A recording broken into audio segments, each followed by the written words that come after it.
Hairless Mexican, a short story by Somerset Maugham. Do you like macaroni? Asked R. What do you mean by macaroni? Answered Ashenden. It is like asking me if I like poetry. I like Keats and Wordsworth and Verlaine and Goethe. When you say macaroni, do you mean spaghetti, tagliatelle, rigatoni, vermicelli, fettuccini, tufali, farfalli, or just macaroni? Macaroni, replied R., a man of few words. I like all simple things, boiled eggs, oysters and caviar, truito bleu, grilled salmon, roast lamb, the saddle by preference, cold grouse, treacle tart, and rice pudding. But of all simple things, the only one I can eat day in and day out, not only without disgust, but with the eagerness of an appetite unimpaired by excess, is macaroni. I'm glad of that, because I want you to go down to Italy. Ashenden had come from Geneva to meet R at Lyons, and having got there before him, had spent the afternoon wandering about the dull, busy, and prosaic streets of that thriving city. They were sitting now in a restaurant on the place to which Ashenden had taken R on his arrival, because it was reputed to give you the best food in that part of France. But since in so crowded a resort, for the Lyonnese like a good dinner, you never knew what inquisitive ears were pricked up to catch any useful piece of information that might fall from your lips, they had contented themselves with talking of indifferent things. They had reached the end of an admirable repast. "Have another glass of brandy?" said R. "No, thank you," answered Ashenden, who was of an abstemious turn. "One should do what one can to mitigate the rigors of war," remarked R., as he took the bottle and poured out a glass for himself and another for Ashenden. Ashenden, thinking it would be affectation to protest, let the gesture pass, but felt bound to remonstrate with his chief on the unseemly manner in which he held the bottle. "In my youth, I was always taught that you should take a woman by the waist and a bottle by the neck," he murmured. "I am glad you told me. I shall continue to hold a bottle by the waist and give women a wide berth." Ashenden did not know what to reply to this, and so remained silent. He sipped his brandy, and R. called for his bill. It was true that he was an important person, with power to make or mar quite a large number of his fellows, and his opinions were listened to by those who held in their hands the fate of empires. But he could never face the business of tipping a waiter without an embarrassment that was obvious in his demeanor. He was tormented by the fear of making a fool of himself by giving too much or of exciting the waiter's icy scorn by giving too little. When the bill came, he passed some 100-franc notes over to Ashenden and said, "Pay him, will you? I can never understand French figures." The groom brought them their hats and coats. "Would you like to go back to the hotel?" asked Ashenden. "We might as well." It was early in the year, but the weather had suddenly turned warm, and they walked with their coats over their arms. Ashenden, knowing that R. liked a sitting room, had engaged one for him, and to this, when they reached the hotel, they went. The hotel was old-fashioned, and the sitting room was vast. It was furnished with a heavy mahogany suite upholstered in green velvet, and the chairs were set primly round a large table. On the walls, covered with a dingy paper, were large steel engravings of the battles of Napoleon, and from the ceiling hung an enormous chandelier once used for gas, but now fitted with electric bulbs. It flooded the cheerless room with a cold, hard light. "This is very nice," said R. as they went in. "Not exactly cozy," suggested Ashenden. "No, but it looks as though it were the best room in the place. It all looks very good to me." He drew one of the green velvet chairs away from the table and, sitting down, lit a cigar. He loosened his belt and unbuttoned his tunic. "I always thought I liked a cheroot better than anything," he said, "but since the war I've taken quite a fancy to Havanas. Oh, well, I suppose it can't last forever." The corners of his mouth flickered with the beginning of a smile.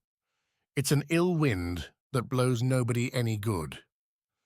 Ashenden took 2 chairs, one to sit on and one for his feet, and when R saw him he said, "That's not a bad idea," and swinging another chair out from the table with a sigh of relief, put his boots on it.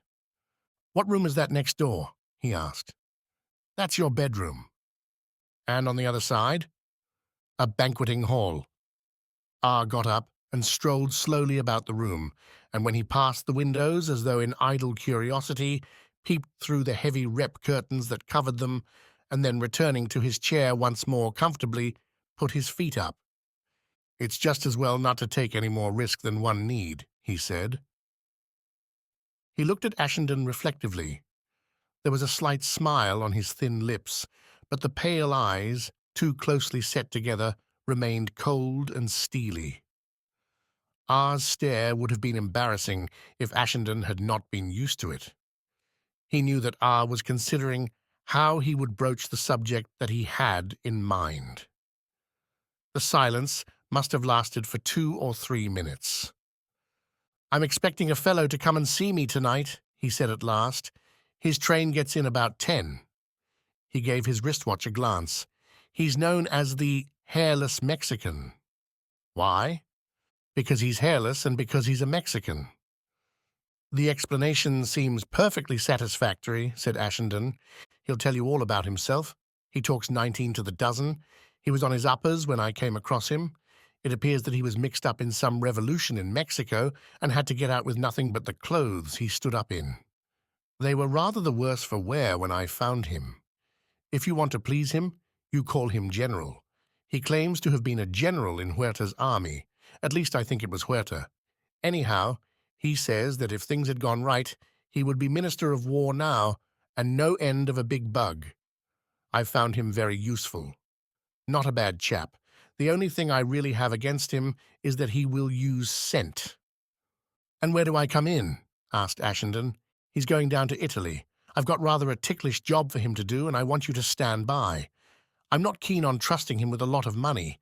He's a gambler, and he's a bit too fond of the girls. I suppose you came from Geneva on your Ashenden passport." "Yes. I've got another for you, a diplomatic one, by the way, in the name of Somerville, with visas for France and Italy. I think you and he had better travel together. He's an amusing cove when he gets going, and I think you ought to get to know one another." "What is the job?" "I haven't yet quite made up my mind how much it's desirable for you to know about it." Ashenden did not reply.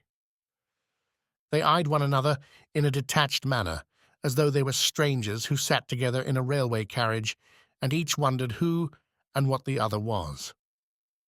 "In your place, I'd leave the General to do most of the talking. I wouldn't tell him more about yourself than you find absolutely necessary.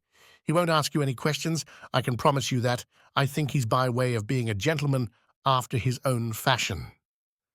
By the way, what is his real name?" "I always call him Manuel. I don't know that he likes it very much. His name is Manuel Carmona." "I gather by what you have not said that he's an unmitigated scoundrel." R smiled with his pale blue eyes. "I don't know that I'd go quite so far as that. He hasn't had the advantages of a public school education. His ideas of playing the game are not quite the same as yours or mine. I don't know that I'd leave a gold cigarette case about when he was in the neighborhood, but if he lost money to you at poker and had pinched your cigarette case, he would immediately pawn it to pay you. If he had half a chance, he'd seduce your wife. But if you were up against it, he'd share his last crust with you. The tears will run down his face when he hears Gounod's Ave Maria on the gramophone. But if you insult his dignity, he'll shoot you like a dog. It appears that in Mexico, it's an insult to get between a man and his drink, and he told me himself that once when a Dutchman who didn't know passed between him and the bar, he whipped out his revolver and shot him dead." "Did nothing happen to him?" "No, it appears that he belongs to one of the best families. The matter was hushed up, and it was announced in the papers that the Dutchman had committed suicide. He did practically. I don't believe the hairless Mexican has a great respect for human life." Ashenden, who had been looking intently at R, started a little, and he watched more carefully than ever his chief's tired, lined and yellow face.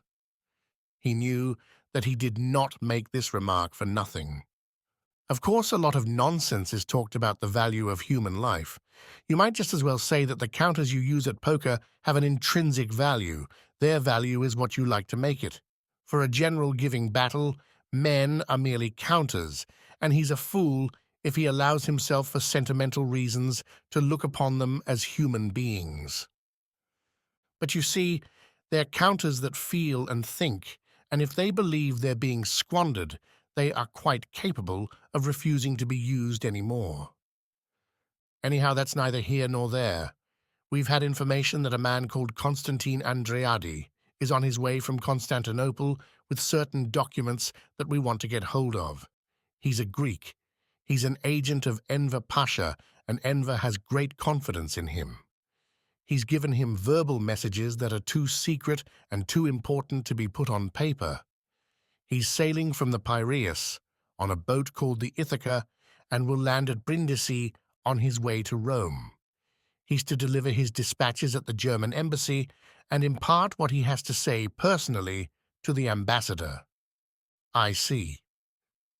At this time, Italy was still neutral. The Central Powers were straining every nerve to keep her so. The Allies were doing what they could to induce her to declare war on their side. We don't want to get into any trouble with the Italian authorities. It might be fatal, but we've got to prevent Andreadi from getting to Rome. At any cost? Asked Ashenden. Money's no object, answered R., his lips twisting into a sardonic smile. What do you propose to do? I don't think you need bother your head about that. I have a fertile imagination, said Ashenden. I want you to go down to Naples with the Hairless Mexican. He's very keen on getting back to Cuba. It appears that his friends are organizing a show and he wants to be as near at hand as possible so that he can hop over to Mexico when things are ripe. He needs cash. I've brought money down with me, in American dollars, and I shall give it to you tonight. You'd better carry it on your person. Is it much? It's a good deal, but I thought it would be easier for you if it wasn't bulky, so I've got it in $1,000 notes. You will give the Hairless Mexican the notes in return for the documents that Andreadi is bringing. A question sprang to Ashenden's lips, but he did not ask it. He asked another instead. Does this fellow understand what he has to do? Perfectly. There was a knock at the door. It opened, and the Hairless Mexican stood before them. I have arrived. Good evening, Colonel. I am enchanted to see you. R got up. Had a nice journey, Manuel? This is Mr. Somerville, who's going to Naples with you, General Carmona. Pleased to meet you, sir. He shook Ashenden's hand with such force that he winced. Your hands are like iron, General, he murmured. The Mexican gave them a glance. I had them manicured this morning. I do not think they were very well done. I like my nails much more highly polished. They were cut to a point, stained bright red, and to Ashenden's mind shone like mirrors. Though it was not cold, the general wore a fur coat with an astrakhan collar, and with his every movement a wave of perfume was wafted to your nose. Take off your coat, General, and have a cigar, said R. The Hairless Mexican was a tall man, and though thinnish, gave you the impression of being very powerful. He was smartly dressed in a blue serge suit, with a silk handkerchief neatly tucked in the breast pocket of his coat, and he wore a gold bracelet on his wrist. His features were good, but a little larger than life-size, and his eyes were brown and lustrous. He was quite hairless. His yellow skin had the smoothness of a woman's, and he had no eyebrows nor eyelashes. He wore a pale brown wig, rather long, and the locks were arranged in artistic disorder. This and the unwrinkled, sallow face, combined with his dandified dress, gave him an appearance that was, at first glance, a trifle horrifying. He was repulsive and ridiculous, but you couldn't take your eyes from him. There was a sinister fascination in his strangeness.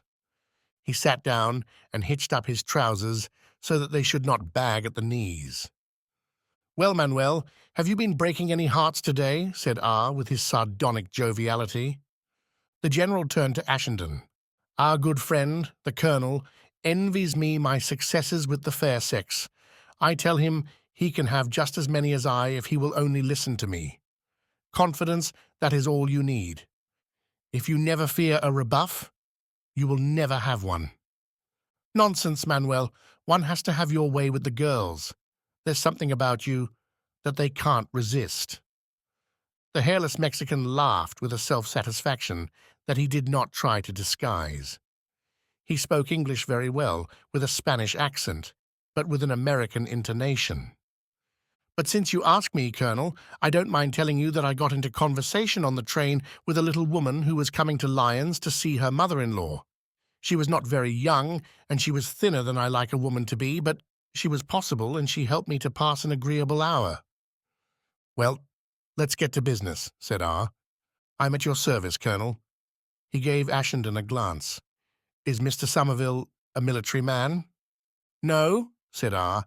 He's an author. It takes all sorts to make a world, as you say. I am happy to make your acquaintance, Mr. Somerville. I can tell you many stories that will interest you. I am sure that we shall get on well together. You have a sympathetic air.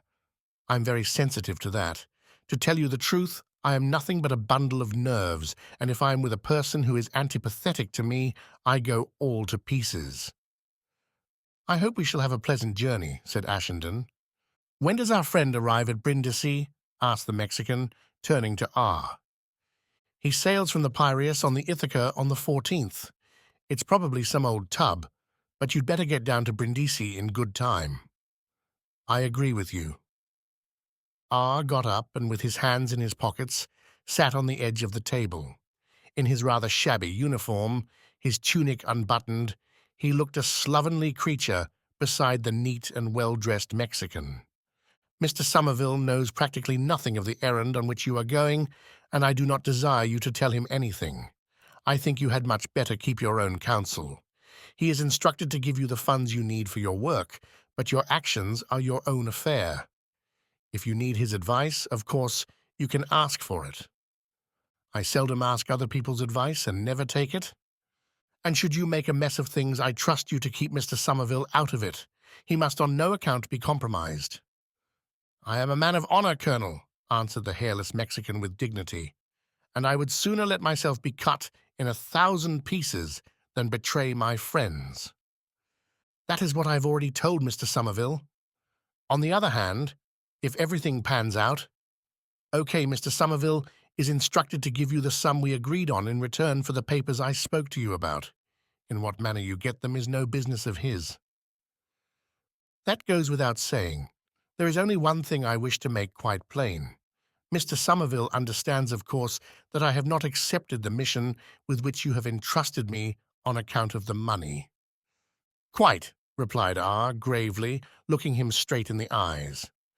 I am with the Allies body and soul. I cannot forgive the Germans for outraging the neutrality of Belgium, and if I accept the money that you have offered me, it is because I am first and foremost a patriot. I can trust Mr. Somerville implicitly, I suppose. R nodded. The Mexican turned to Ashenden. An expedition is being arranged to free my unhappy country from the tyrants that exploit and ruin it, and every penny that I receive will go on guns and cartridges. For myself, I have no need of money. I am a soldier, and I can live on a crust and a few olives. There are only 3 occupations that befit a gentleman: war, cards, and women. It costs nothing to sling a rifle over your shoulder and take to the mountains, and that is real warfare, not this maneuvering of battalions and firing of great guns. Women love me for myself, and I generally win at cards. Ashenden found the flamboyance of this strange creature, with his scented handkerchief and his gold bracelet, very much to his taste. This was far from being just the man in the street, whose tyranny we rail at but in the end submit to, and to the amateur of the Baroque in human nature he was a rarity to be considered with delight. He was a purple patch on 2 legs. Notwithstanding his wig and his hairless big face, he had undoubtedly an air. He was absurd, but he did not give you the impression that he was a man to be trifled with. His self-complacency was magnificent. "Where is your kit, Manuel?" asked R. It was possible that a frown for an instant darkened the Mexican's brow at the abrupt question that seemed a little contemptuously to brush to one side his eloquent statement, but he gave no other sign of displeasure. Ashenden suspected that he thought the colonel a barbarian insensitive to the finer emotions. "I left it at the station. Mr. Somerville has a diplomatic passport so that he can get it through with his own things at the frontier without examination, if you like. I have very little, a few suits and some linen, but perhaps it would be as well if Somerville would take charge of it. I bought half a dozen suits of silk pajamas before I left Paris." "And what about you?" asked R., turning to Ashenden. "I've only got one bag. It's in my room." "You'd better have it taken to the station while there's someone about. Your train goes at 1:10. "Oh?" This was the first Ashenden had heard that they were to start that night. "I think you'd better get down to Naples as soon as possible." "Very well." R got up. "I'm going to bed. I don't know what you fellows want to do." "I shall take a walk about Lyons," said the hairless Mexican. "I am interested in life. Lend me 100 francs, Colonel, will you? I have no change on me." R took out his pocketbook and gave the general the note he asked for. Then to Ashenden, "What are you going to do? Wait here?" "No," said Ashenden. "I shall go to the station and read." "You'd both of you better have a whiskey and soda before you go, hadn't you?" "What about it, Manuel?" "It is very kind of you, but I never drink anything but champagne and brandy." "Mixed?" asked R dryly. "Not necessarily," returned the other with gravity. R ordered brandy and soda, and when it came, whereas he and Ashenden helped themselves to both, the hairless Mexican poured himself out 3 parts of a tumbler of neat brandy and swallowed it in 2 noisy gulps. He rose to his feet and put on his coat with the astrakhan. Collar, seized in one hand his bold black hat, and with the gesture of a romantic actor giving up the girl he loved to one more worthy of her, held out the other to R. "Well, Colonel, I will bid you good night and pleasant dreams. I do not expect that we shall meet again so soon. Don't make a hash of things, Manuel, and if you do, keep your mouth shut. They tell me that in one of your colleges, where the sons of gentlemen are trained to become naval officers, it is written in letters of gold. There is no such word as impossible in the British Navy. I do not know the meaning of the word failure." "It has a good many synonyms," retorted R. "I will meet you at the station, Mr. Somerville," said the hairless Mexican, and with a flourish left them. R looked at Ashenden with that little smile of his that always made his face look so dangerously shrewd. "Well, what do you think of him?" "You've got me beat," said Ashenden. "Is he a mountebank? He seems as vain as a peacock, and with that frightful appearance, can he really be the lady's man he pretends? What makes you think you can trust him?" R gave a low chuckle, and he washed his thin, old hands with imaginary soap. "I thought you'd like him. He's quite a character, isn't he? I think we can trust him." R's eyes suddenly grew opaque. "I don't believe it would pay him to double-cross us." He paused for a moment. "Anyhow, we've got to risk it. I'll give you the tickets and the money, and then you can take yourself off. I'm all in, and I want to go to bed." 10 minutes later, Ashenden set out for the station with his bag on a porter's shoulder. Having nearly 2 hours to wait, he made himself comfortable in the waiting room. The light was good, and he read a novel. When the time drew near for the arrival of the train from Paris that was to take them direct to Rome, and the hairless Mexican did not appear, Ashenden, beginning to grow a trifle anxious, went out on the platform to look for him. Ashenden suffered from that distressing malady known as train fever. An hour before his train was due, he began to have apprehensions lest he should miss it. He was impatient with the porters, who would never bring his luggage down from his room in time, and he could not understand why the hotel bus cut it so fine, A block in the street would drive him to frenzy, and the languid movements of the station porters infuriate him. The whole world seemed in a horrid plot to delay him. People got in his way as he passed through the barriers. Others, a long string of them, were at the ticket office getting tickets for other trains than his, and they counted their change with exasperating care. His luggage took an interminable time to register, and then if he was travelling with friends, they would go to buy newspapers or would take a walk along the platform, and he was certain they would be left behind. They would stop to talk to a casual stranger or suddenly be seized with a desire to telephone and disappear at a run. In fact, the universe conspired to make him miss every train he wanted to take, and he was not happy unless he was settled in his corner, his things on the rack above him, with a good half-hour to spare. Sometimes, by arriving at the station too soon, he had caught an earlier train than the one he had meant to, but that was nerve-wracking and caused him all the anguish of very nearly missing it. The Rome Express was signalled, and there was no sign of the Hairless Mexican. It came in, and he was not to be seen. Ashenden became more and more harassed. He walked quickly up and down the platform, looked in all the waiting rooms, went to the consigne where the luggage was left. He could not find him. There were no sleeping cars, but a number of people got out, and he took 2 seats in a first-class carriage. He stood at the door, looking up and down the platform and up at the clock. It was useless to go if his travelling companion did not turn up, and Ashenden made up his mind to take his things out of the carriage as the porter cried en voiture.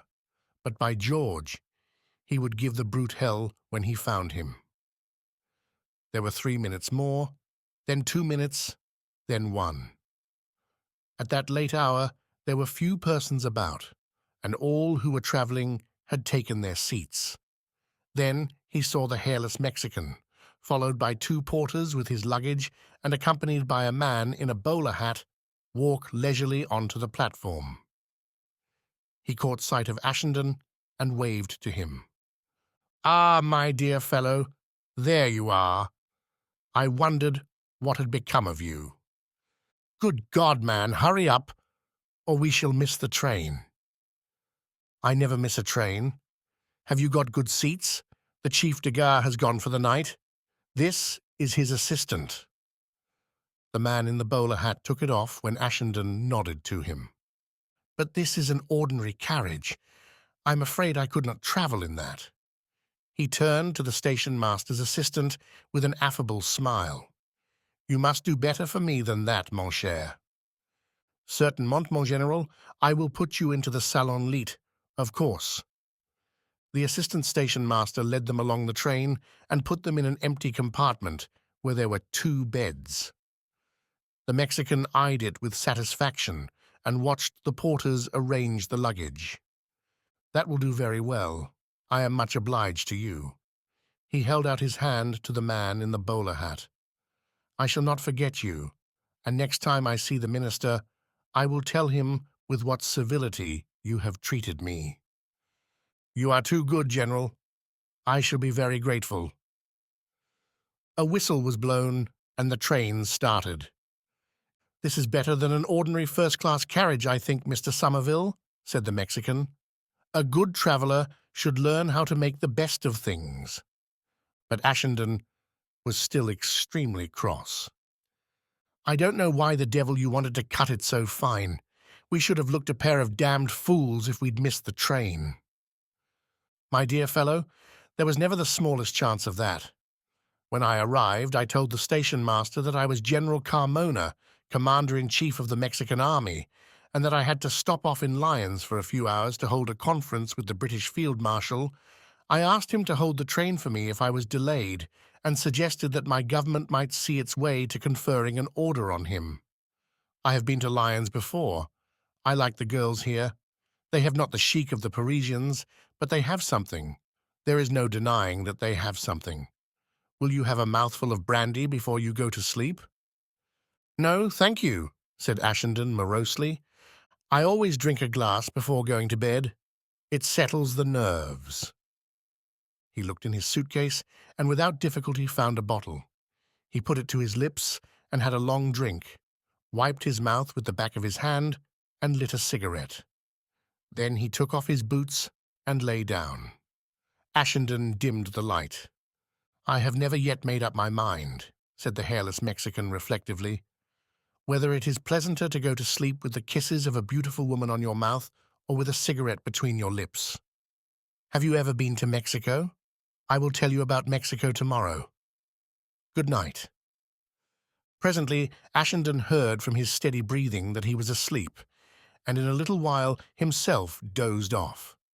Presently, he woke. The Mexican, deep in slumber, lay motionless. He had taken off his fur coat and was using it as a blanket. He still wore his wig. Suddenly, there was a jolt, and the train, with a noisy grinding of brakes, stopped. In the twinkling of an eye, before Ashenden could realize that anything had happened, the Mexican was on his feet, with his hand to his hip. "What is it?" he cried. "Nothing. Probably only a signal against us." The Mexican sat down heavily on his bed. Ashenden turned on the light. "You wake quickly for such a sound sleeper," he said. "You have to in my profession." Ashenden would have liked to ask him whether this was murder, conspiracy, or commanding armies, but was not sure that it would be discreet. The general opened his bag and took out the bottle. "Will you have a nip?" he asked. "There is nothing like it when you wake suddenly in the night." When Ashenden refused, he put the bottle once more to his lips and poured a considerable quantity of liquor down his throat. He sighed and lit a cigarette. Although Ashenden had seen him now drink nearly a bottle of brandy, and it was probable that he had had a good deal more when he was going about the town, he was certainly quite sober. Neither in his manner nor in his speech was there any indication that he had drunk during the evening anything but lemonade. The train started, and soon Ashenden again fell asleep. When he awoke it was morning, and turning round lazily, he saw that the Mexican was awake too. He was smoking a cigarette. The floor by his side was strewn with burnt-out butts, and the air was thick and grey. He had begged Ashenden not to insist on opening a window, for he said the night air was dangerous. "I did not get up because I was afraid of waking you. Will you do your toilet first, or shall I?" "I'm in no hurry," said Ashenden. "I am an old campaigner. It will not take me long. Do you wash your teeth every day?" "Yes," said Ashenden. "So do I. It is a habit I learned in New York. I always think that a fine set of teeth are an adornment to a man." There was a wash basin in the compartment, and the general scrubbed his teeth with gurglings and garglings energetically. Then he got a bottle of eau de cologne from his bag, poured some of it on a towel, and rubbed it over his face and hands. He took a comb and carefully arranged his wig. Either it had not moved in the night, or else he had set it straight before Ashenden awoke. He got another bottle out of his bag, with a spray attached to it, and squeezing a bulb covered his shirt and coat with a fine cloud of scent, did the same to his handkerchief, and then with a beaming face, like a man who has done his duty by the world, and is well pleased, turned to Ashenden and said, "Now I am ready to brave the day. I will leave my things for you. You need not be afraid of the eau de cologne. It is the best you can get in Paris." "Thank you very much," said Ashenden. "All I want is soap and water." "Water? I never use water except when I have a bath. Nothing can be worse for the skin." When they approached the frontier, Ashenden, remembering the general's instructive gesture when he was suddenly awakened in the night, said to him, "If you've got a revolver on you, I think you'd better give it to me. With my diplomatic passport, they're not likely to search me, but they might take it into their heads to go through you, and we don't want to have any bothers." "It is hardly a weapon, it is only a toy," returned the Mexican, taking out of his hip pocket a fully loaded revolver of formidable dimensions. "I do not like parting with it even for an hour. It gives me the feeling that I am not fully dressed. But you are quite right. We do not want to take any risks. I will give you my knife as well. I would always rather use a knife than a revolver. I think it is a more elegant weapon." "I dare say it is only a matter of habit," answered Ashenden. "Perhaps you are more at home with a knife." "Anyone can pull a trigger, but it needs a man to use a knife." To Ashenden, it looked as though it were in a single movement that he tore open his waistcoat and from his belt snatched and opened a long knife of murderous aspect. He handed it to Ashenden with a pleased smile on his large, ugly, and naked face. "There's a pretty piece of work for you, Mr. Somerville. I've never seen a better bit of steel in my life. It takes an edge like a razor, and it's strong. You can cut a cigarette paper with it, and you can hew down an oak. There is nothing to get out of order, and when it is closed, it might be the knife a schoolboy uses to cut notches in his desk." He shut it with a click, and Ashenden put it along with the revolver in his pocket. "Have you anything else?" "My hands," replied the Mexican with arrogance. "But those, I dare say, the custom officials will not make trouble about." Ashenden remembered the iron grip he had given him when they shook hands and slightly shuddered. They were large and long and smooth. There was not a hair on them or on the wrists, and with the pointed, rosy, manicured nails, there was really something sinister about them.